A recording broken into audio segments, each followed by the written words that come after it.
Pray silence for the Prime Minister of the United Kingdom, Theresa May.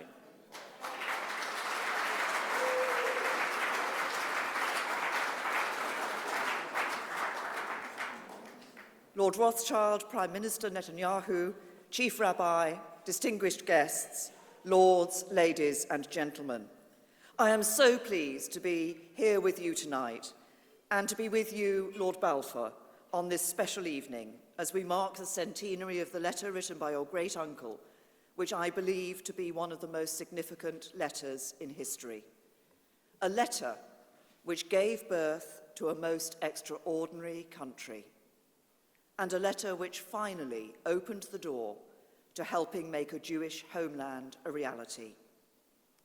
It was a letter that is all the more remarkable when you consider its length, its context, and its sensitivity.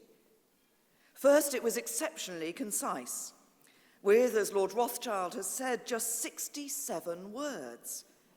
In my experience, such brevity is not typically a feature of letters from the Foreign Office. Permanent Secretary and Foreign Secretary, was that a nod of acknowledgement in there? But second, we should consider the context in which this letter was written. Let us cast our minds back to the time of 1917. In an era of competing imperial powers, and with Britain still embroiled in the midst of the First World War, the idea of establishing a homeland for the Jewish people would have seemed a distant dream for many and been fiercely opposed by others. Yet it was at this very moment that Lord Balfour had the vision and the leadership to make this profound statement about restoring a persecuted people to a safe and secure homeland. And third, this was a letter that remains very sensitive for many people today, but it was not ignorant of those sensitivities.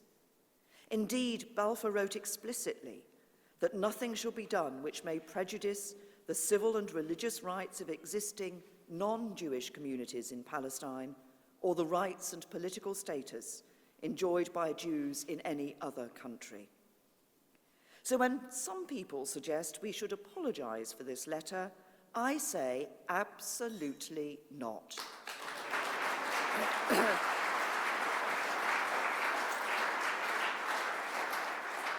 We are proud of our pioneering role in the creation of the State of Israel. We are proud to stand here today together with Prime Minister Netanyahu and declare our support for Israel. And we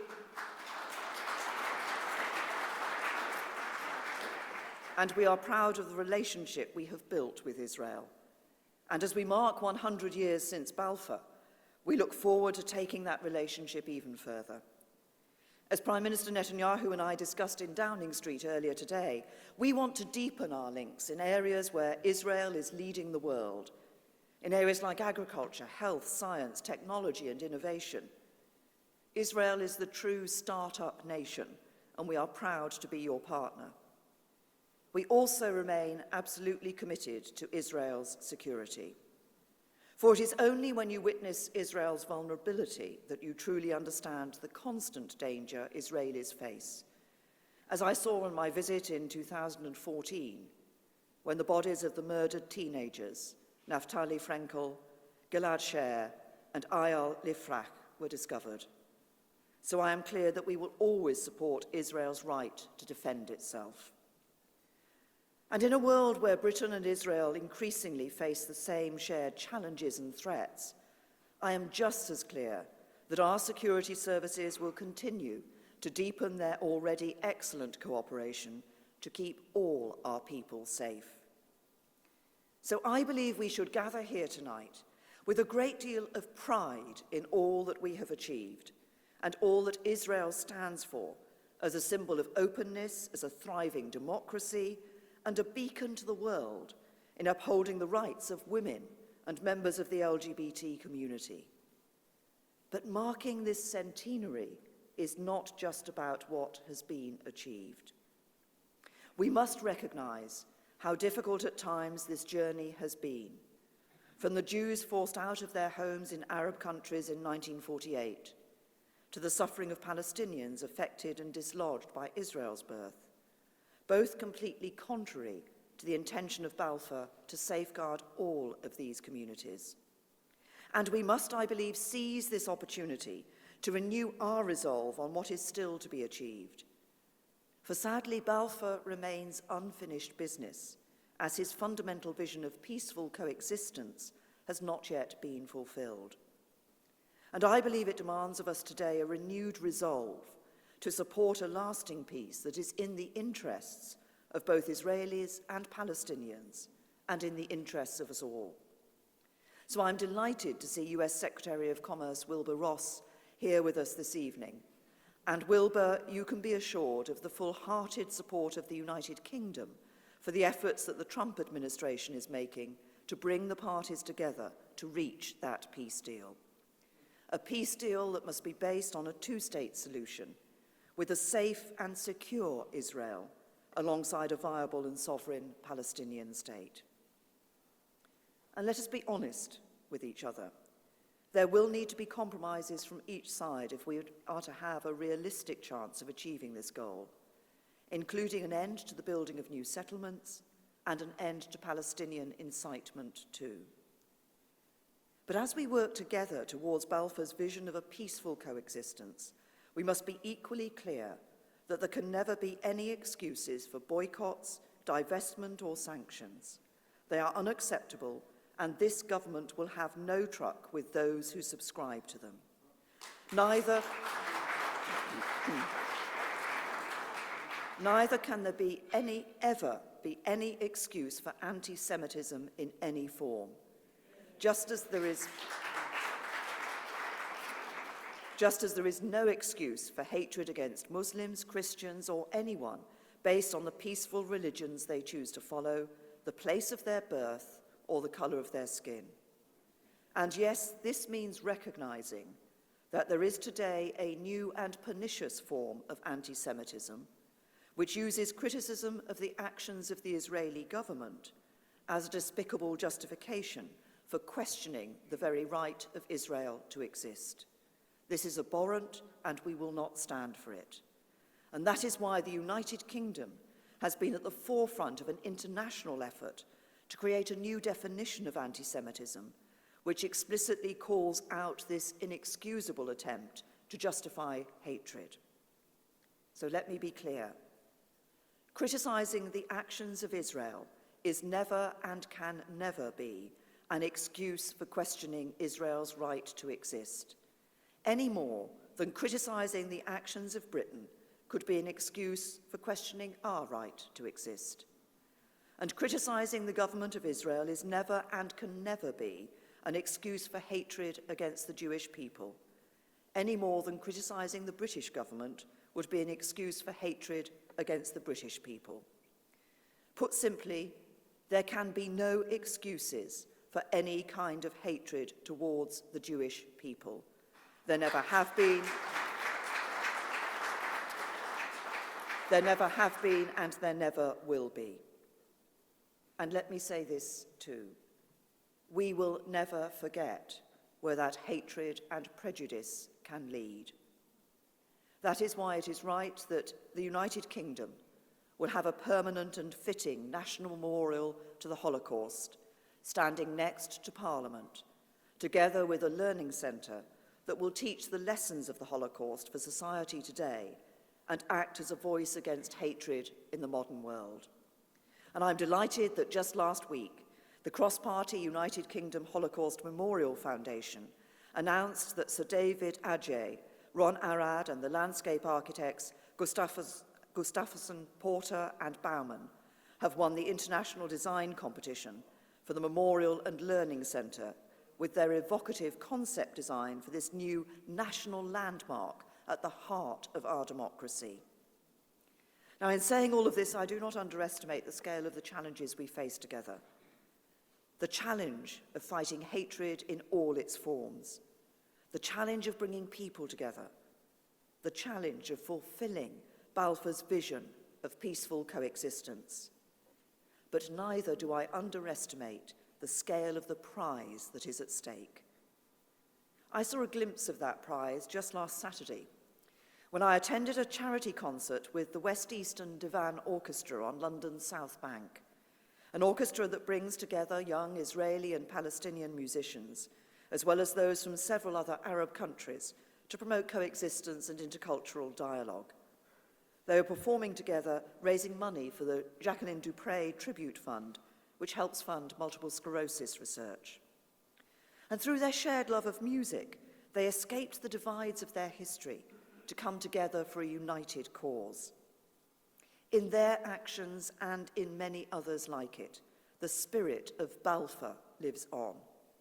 So let us tonight be inspired by that spirit.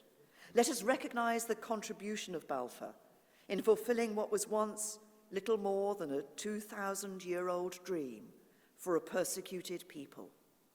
Let us take inspiration from the vision he showed as we work together for that future where Arabs and Jews can live in peaceful coexistence. And as we look to that future, let us mark with pride what has been achieved with the creation of the State of Israel, and in Balfour's own words, a national home for the Jewish people. Thank you.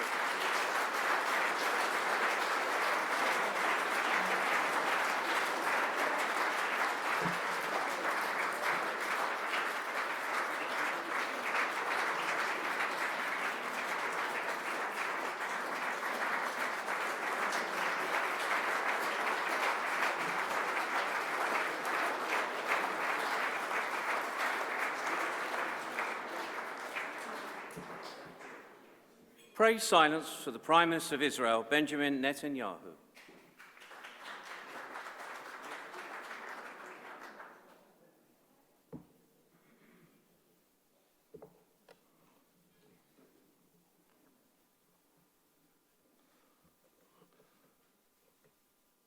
Our gracious host, Lord Rothschild, Lord Balfour. It's unbelievable to have these two names associated here. Prime Minister May, thank you for that extraordinary speech. You said exactly what Martin Luther King said about anti-Semitism masquerading as anti-Zionism, but you said it so clearly, so powerfully. And your denunciation of anti-Semitism rings so true. Thank you. Thank you on behalf of Israel and the Jewish people. Foreign Secretary Boris Johnson, a worthy successor of Lord Balfour, as we found today. There are so many friends here from Israel, from Britain, from the United States, ambassadors and ministers, former prime ministers, former secretary of state, friends, clergy, rabbis, and archbishops. This is a momentous occasion. It marks a pivotal event in Jewish history, in British history, and world history. The history of modern Zionism is intertwined with the history of Britain, the actions and words of Britain. But for me, this is a deeply moving personal moment. In the beginning of World War I, one of the Zionist leaders, Vladimir Jabotinsky, approached the British government and asked to form a Jewish fighting force within the British Army. And after some consideration, the British government agreed. They gave them the task of being the Zion Mule Corps, which operated first in Gallipoli. It then became the Jewish Brigade, which sowed the seeds of the Israeli Defense Forces. The commander of that force was Lieutenant Colonel John Henry Patterson, a British officer. Patterson had never met Jews. He was skeptical of what he would get. But in Gallipoli and beyond, from Gallipoli to the Galilee, he was amazed. He was amazed by the sacrifice, the courage, the camaraderie of his soldiers, whom he became deeply affectionate for and prized all his life.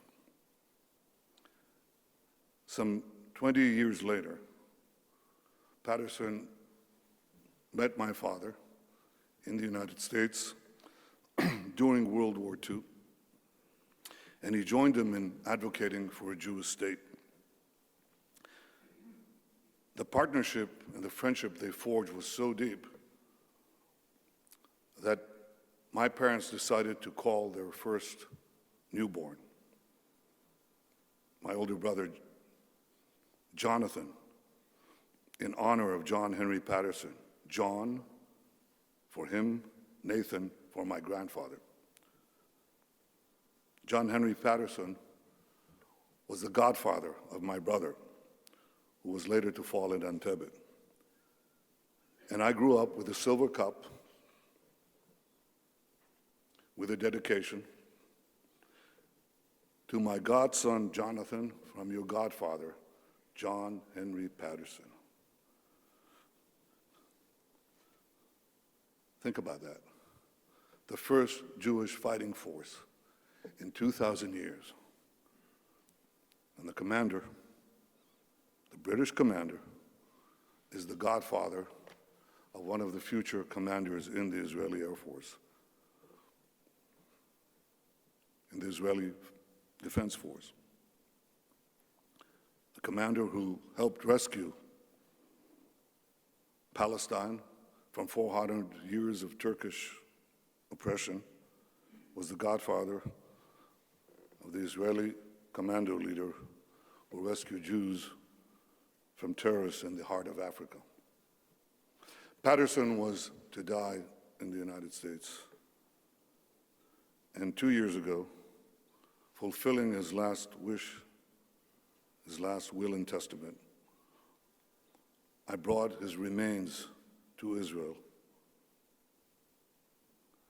and buried him just as he requested, next to his beloved Jewish fighters in Israel. So Britain is intertwined with the birth of Zionism.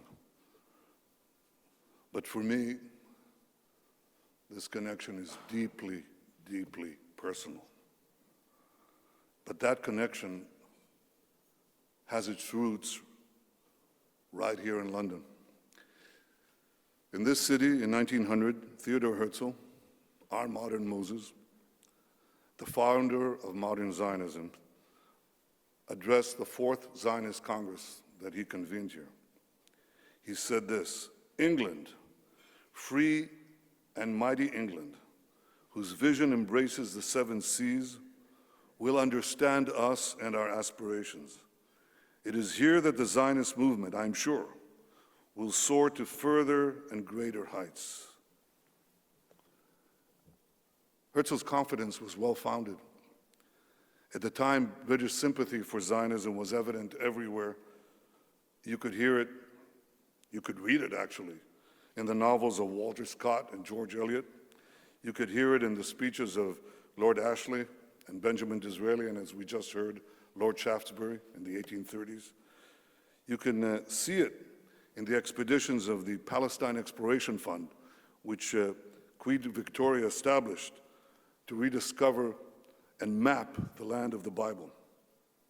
Alongside America, it was here in Britain where Christian Zionism preceded modern Jewish Zionism and kindled its fire. This is why Herzl, in whom that fire burnt brightest, believed that Britain would be the place where his sacred mission to establish a Jewish state would be propelled forward. And just as he predicted, 17 years later, on November 2nd, 1917, with the help of a genius diplomat, Chaim Weizmann, and his friend, Lord Rothschild, and others, Britain recognized the right of the Jewish people to a national home in our historic homeland. And while they were later, I'm a diplomat, I'm the foreign minister, Boris, I'll be careful. And while there were later painful retreats on the path to national rebirth, we always remember proud British Zionists like Lord Balfour, Lloyd George, and Winston Churchill, who entered a pantheon reserved for the greatest friends of the Jewish people in our long history. And we remember those perhaps lesser-known men who played a great role in our national revival and who forged pivotal friendships with their Jewish counterparts. Mark Sykes, recognize the family, Mark Sykes with Aaron Aronson, Colonel Richard Meinertzhagen, Allensby's intelligence officer, who was later falsely accused of being of Jewish descent. Actually, he was of Danish origin. Colonel Richard Meinertzhagen with the Neely espionage network that Aronson founded that provided invaluable intelligence for the British Army in the Palestine campaign. And John Henry Patterson with Jabotinsky. So exactly a century later, here in London, I'm privileged to speak as the Prime Minister of the state that Herzl foresaw and that these men fought to create. Without decades of immigration and hard work, without the courage and sacrifice that was needed to defend our lives and our liberty, the State of Israel would not have come into being. But it was the Balfour Declaration that galvanized international support for Zionism as never before and paved the path for Zionism's entry on the world stage. Now, a once stateless and powerless people has found its rightful place among the nations. Prime Minister May, the Balfour Declaration put Britain on the right side of history. In marking that declaration today, you are keeping Britain on the right side of history.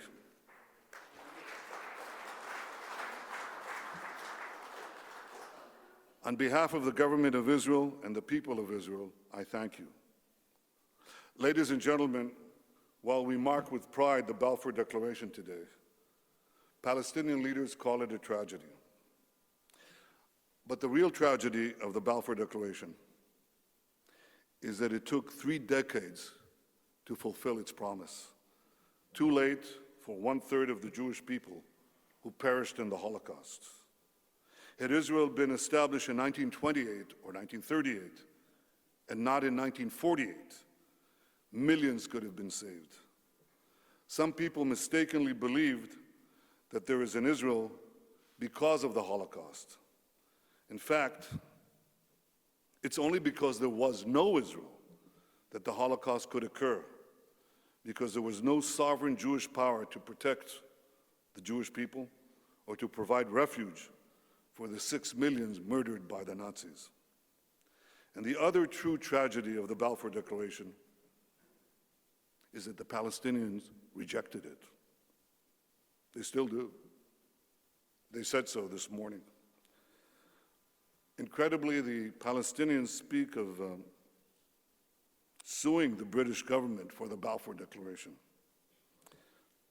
Any lawyers in this room? This is a sure win for Britain. It's time for the Palestinians to end their quest to eliminate Israel. It's time